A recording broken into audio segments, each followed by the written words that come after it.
actually touch on that. I wasn't preparing coming into the interview, but it came up. You said you have a 2 and 3 year old, and you mentioned how you laugh at them all the time. However, I know there's a lot of parents out there who, when they have a 2 and 3 year old, who just annoys and bugs the hell out of them. Like they love them, but obviously, but there's plenty of stuff, plenty of things that they'll do that is very annoying. And I'm sure, like obviously, you have those experiences as well. But from an emotional regulation standpoint, how are you able to more likely laugh at them than get mad at them?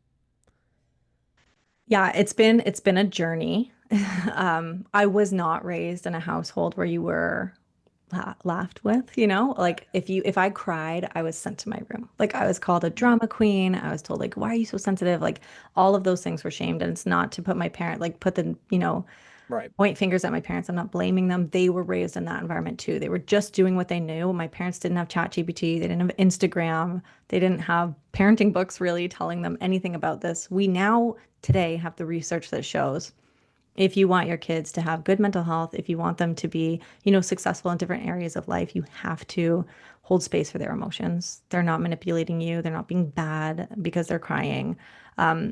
It might not seem valid to us for someone to cry about an apple being cut wrong, but for them, it's very valid. That's what they wanted at the time, and they're not getting it, and that hurts.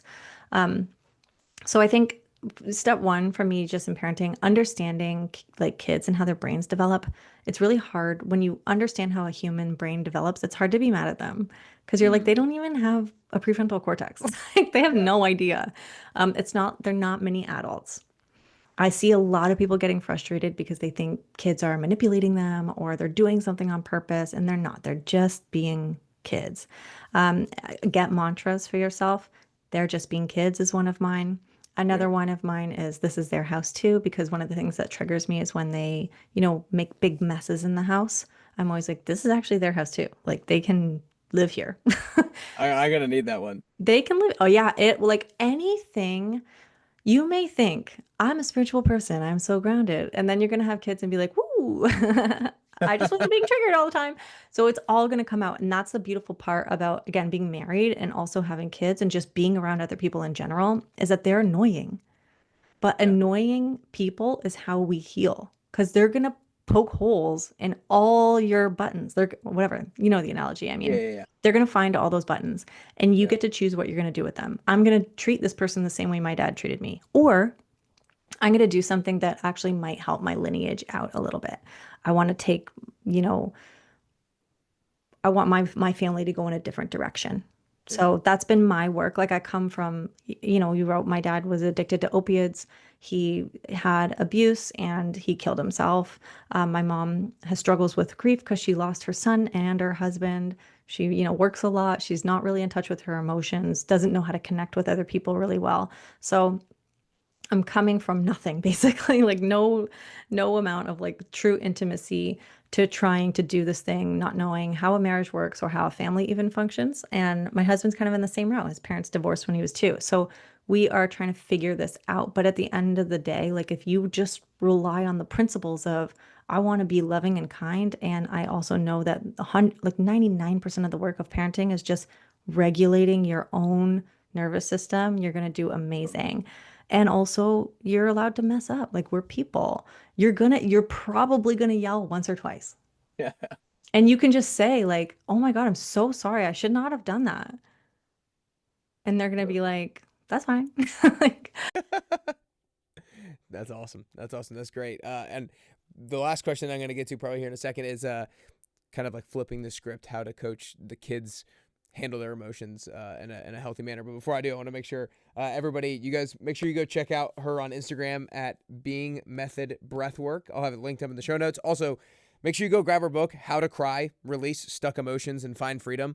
Like she said, she is such a balance of kind of like the science, the anatomy, the physiology, and the spiritual side of things, what some people would call the woo-woo side of things. But I promise you, like this book, if you are somebody who like feels like you're not gonna like the woo-woo side of things, the book doesn't feel like that when you're reading it. It's very it's just an easy read from the standpoint of it's relatable from the emotions, the stories, all that kind of stuff. Very relatable, and I think you guys would really enjoy it. So make sure you go get it. How to Cry, Release Stuck Emotions, and Find Freedom. She also has a podcast called the Being Method Podcast that I'll have linked up in the show notes. But kind of last question I want to get to, MJ, is flipping the script to, like you said, when you grew up in the 90s, when if you cried, you were called gay and you were bullied.